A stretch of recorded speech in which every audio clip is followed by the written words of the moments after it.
After the death of Prince Philip, his family expressed deep sorrow, but the words of Queen Elizabeth were especially touching. Allegedly, the Queen said privately that his departure left a huge void. It's hard to imagine a time when he was anything but a British consort. But believe it or not, Prince Philip was not British at all. He was born into the royal families of Greece and Denmark on the Greek island of Corfu, on the 10th of June, 1921 year. His path to Queen Elizabeth was full of tragedies, dramas, and a considerable share of scandals.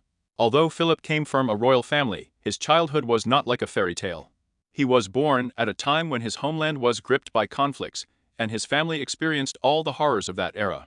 Greece suffered a heavy defeat in the Greco-Turkish War, and the growing discontent among the Greek military led to a revolution in 1922 year.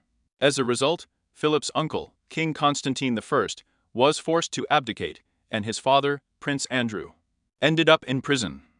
When Philip was still an infant, the situation reached a critical point, and fearing for his life, the Greek royal family fled to France. But that wasn't the worst of it. The situation worsened so quickly, and so much, that Philip's family had to transport the baby out of the country into fruit crates. From such a dramatic beginning, Prince Philip's life is becoming more and more amazing. Growing up in France, young Felipe attended the American School for Elms, where he was described as an intelligent and knowledgeable boy, but always incredibly polite. During the 1930s, he changed several schools in England, Scotland, and Germany.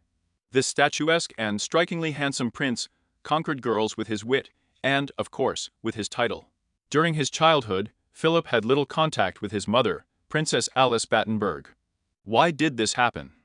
During the Greco-Turkish conflict, Alice began to believe that she was receiving divine messages and had healing abilities. Eventually, doctors diagnosed her with schizophrenia, and she spent the important years of Philip's growing up in a sanatorium in Switzerland. The hardships of the Second World War left Princess Alice in poverty, and by the time the occupying forces left Athens in October of 1944, she found herself in terrible conditions. At the end of 1930s, tensions in Europe were growing, World War II was on the horizon. And Philip's family made several extremely controversial decisions, which subsequently caused embarrassment. 4 of Philip's sisters, yes, as many as 4, married high-ranking German princes. Here are 3 of them, illustrating an example of a terrible choice, fell right into the top of the Third Reich. One of Philip's favorite older sisters, Princess Cecilia, also loved Germany. But terrible karma overtook her on November 16, 1937 year, when Cecilia died in a plane crash along with her husband, 2 sons, and mother-in-law. Almost all of Philip's family along this line died that day. But the tragedy did not end there. Cecilia was pregnant with her 4th child, and actually started giving birth right in flight. It was this chaotic event that probably caused the accident when the pilot tried to land despite the bad weather conditions. At that time, Philip was only 16 years old, and he had already seen so much destruction. If he started to think that his family was cursed, he had a good reason for it. Prince Philip was a man for a long time, and this was reinforced by the fact that he was young and ambitious. In 1939 year, he signed up for the front. Of course, this also meant that he was directly in conflict with at least 2 of his chouins. Prince Christoph of Hesse and Barld, Margrave of Baden. Philip emerged from the war as a naval hero. And now he was ready to meet his fate. When Prince Philip met his future wife Elizabeth, he was only 18 years old, and Elizabeth was 13. She was madly in love with her prince, and the future Queen Elizabeth II swore that she would not marry anyone but him. Normally, this might seem strange and inappropriate, but in the royal family, it was almost normal. The royal family of Britain is not famous for wise decisions in matters of marriage, and in the case of Philip and Elizabeth, they even had to be separated. Elizabeth's father, King George VI, made Philip promise to wait until her 21st birthday so that she could change her mind. Perhaps the king had another reason for fear. Initially, he did not like Philip. First of all, there was the issue of external perception. George did not know how the public would react to the marriage of his heiress with a Greek prince. In addition, Philip's manners were rude and straightforward, as befits a naval officer, which irritated the refined king. Perhaps that is why the royal family made a huge demand on Philip. To join the British royal family, Philip had to become British. As a result, as his relationship with Elizabeth became more serious, Philip renounced all of his Greek and Danish titles and adopted his mother's surname, Mountbatten, in order to become a naturalized British subject. Only then could he officially get engaged to Elizabeth. On the 20th of November, 1947, Prince Philip finally won his princess, and he and Elizabeth were married in majesty in Westminster Abbey. The ceremony was broadcast by the BBC on radio to 200 million listeners around the world. In those days, before the mass television broadcast of the wedding of Prince Charles and Diana, these were huge numbers. But despite the huge global audience for the wedding of Princess Elizabeth and Prince Philip, the three surviving sisters of the groom were not present at the ceremony. The Second World War had just ended, and all three of Philip's sisters were still married to German princes. It is clear that the palace did not approve of such guests. In fact, none of Philip's German relatives were present at the wedding. The only Germans allowed to attend were members of the British royal family. In the long history of Britain, Prince Philip was only the fifth male consort of the reigning British Queen. He followed in the royal footsteps of Philip II of Spain, William II of Orange, Prince George of Denmark, and Prince Albert, Queen Victoria's consort. In case you had the idea that Prince Philip was exceptionally courageous, think again. For all his straightforward manners, Philip genuinely loved Queen Elizabeth, and it was obvious from the first day of their marriage. For example, where they have a wedding, Philip gave Elizabeth a gift, giving up smoking. It seems that he just forgot to buy a real gift, but it meant a lot to her. Speaking of gifts, perhaps there is no more famous engagement ring today than the blue sapphire ring of Princess Diana, who is now wearing Kate Middleton. But Queen Elizabeth's ring has its own touching story. Philip made a diamond ring from his mother's tiara, and plus, he made a bracelet with the remaining stones. In 1948, Elizabeth gave birth to their son and heir Prince Charles after an exhausting 30 hours of labor. And Philip was nowhere to be seen. At this time, the prince was playing squash and swimming with a friend. He was drying himself with a towel when a servant informed him of the birth of his first child. No one is ready for fatherhood from the very beginning. But given the completely dysfunctional family of Philip's principal, it is not surprising that he had problems with raising children. When Prince Charles was just born, Philip inflicted a cold insult on the newborn. He allegedly looked at the baby and said, "He looks like a plum pudding." It was the same inappropriate, but somewhat ridiculous straightforwardness that distinguished Philip. When we think of Prince Philip, we imagine a man who does not know how to filter his words. Prince Charles and Princess Anne had a cold childhood because their parents were busy performing the duties of the head of state when they were still in diapers. Prince Charles once admitted that it was the nannies who taught him to play and took care of his emotional needs, not his father. Philip grew up in a cruel world where everyone is for himself, and he unwittingly passed this cruelty onto his children. He was not only an emotionally distant father, but also a strict disciplinarian who often humiliated both Charles and Anna. To help them develop resilience, father and son had a hard time finding a common language, and instead Philip preferred Princess Anne, who was stoic, rational, and sharp, like her father. This remained unchanged even after the birth of younger sons. However, despite all the difficulties in the role of a father, Philip had to face even greater challenges. After the royal marriage, Prince Philip's life has become even more intense. On the 6th of February, 1952 year, during a tour of the Commonwealth countries, Philip and Elizabeth learned the news that changed her life forever. Elizabeth's father, King George VI, died, and she became Queen Elizabeth II and Prince Philip, her official consort. Although Philippa and Elizabeth got along well, problems began to arise almost immediately after Elizabeth's coronation. No one knew what to call her royal house.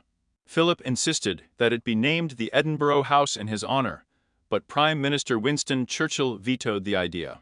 And Philip's reaction was extremely harsh. The proud Philip began to realize that he had married a woman who would always surpass him, and this did not suit him. Although he always kept his cool in public, the situation was very different at home. These anxieties were probably caused by a huge amount more behind the scenes of Buckingham Palace. As a result, many believe that Queen Elizabeth made a significant concession to her husband. In the early years of Elizabeth's reign, Philip was not a prince, but only the Duke of Edinburgh. In 1957 year, Elizabeth awarded him the title of official prince consort of the United Kingdom. A happy husband is a happy life, or so she thought. Prince Philip and Queen Elizabeth have been married for an incredibly long time, longer than any British ruler and his consort. But this does not mean that their union was free from scandals. Indeed, even in the early stages of their marriage, dark rumors began to spread.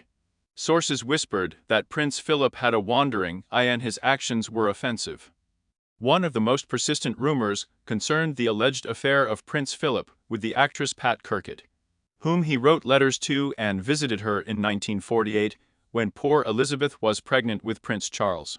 Of course, the palace vehemently denied these rumors as idle chatter, but Kirkett claimed back. Although she claimed that there was nothing intimate between them, this did not mean that Philip did not want it. However, there is another explanation for Philip's scandalous behavior.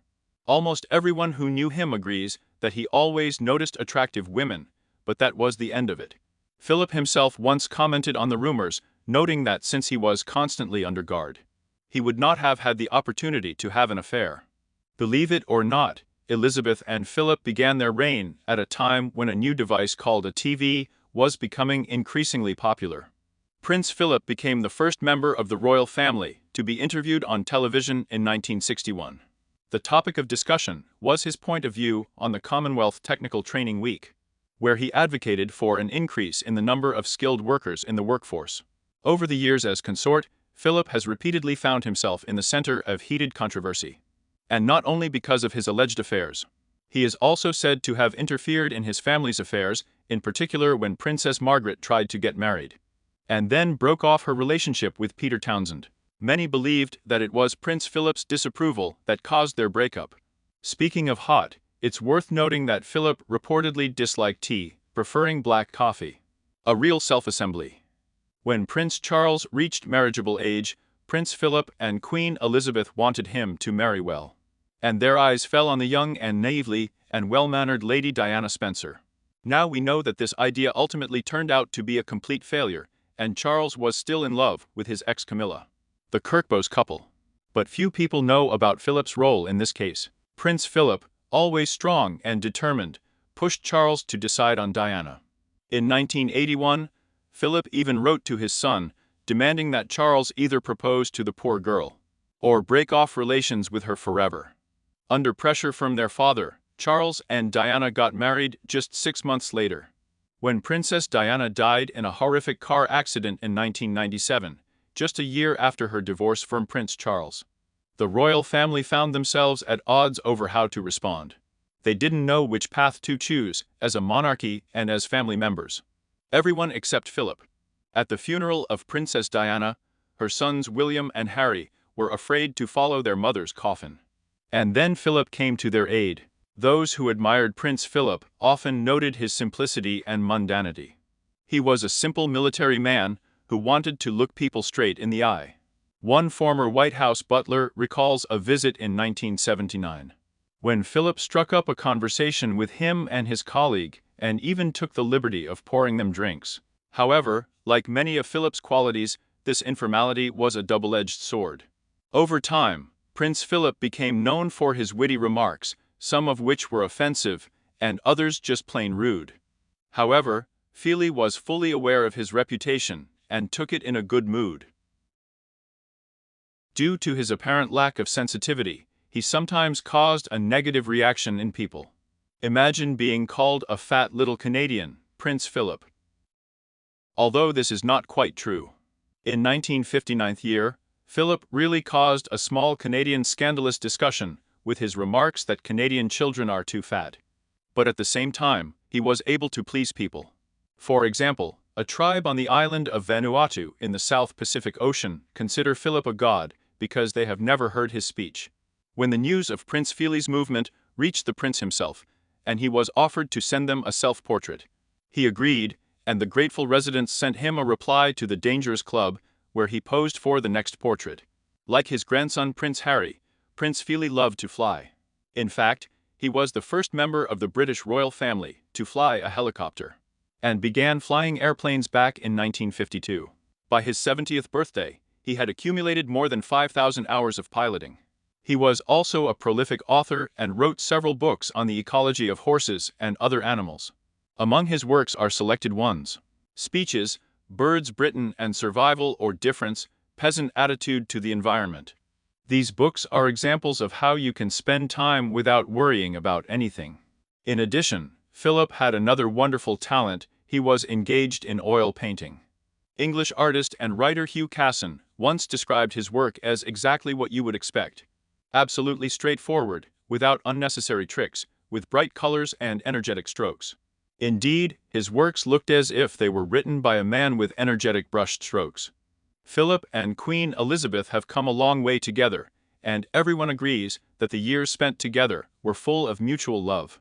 One royal tailor recalled the touching moment when he finished stitching on one of the Queen's dresses and Prince Philip went to notice.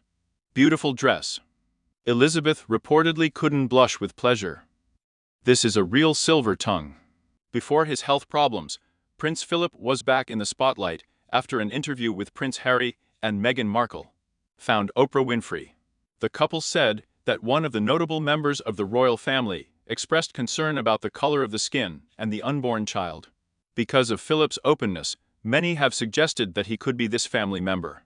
However, Meghan and Harry quickly refuted these assumptions and cleared Philip of the charges.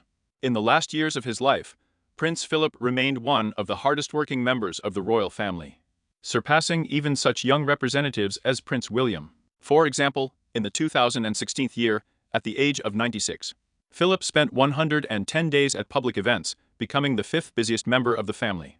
It is safe to say that his golden years were full of activity and longevity. On the 9th of April, 2021 year, Prince Philip died after months of health problems. To reach the age of 99, just 2 months before its centenary. In the traditional style of Philip, he insisted that his funeral was held without unnecessary noise and ceremonies. No wonder he wished it that way. If you liked this video, please like and subscribe to the channel so as not to miss new releases. See you soon.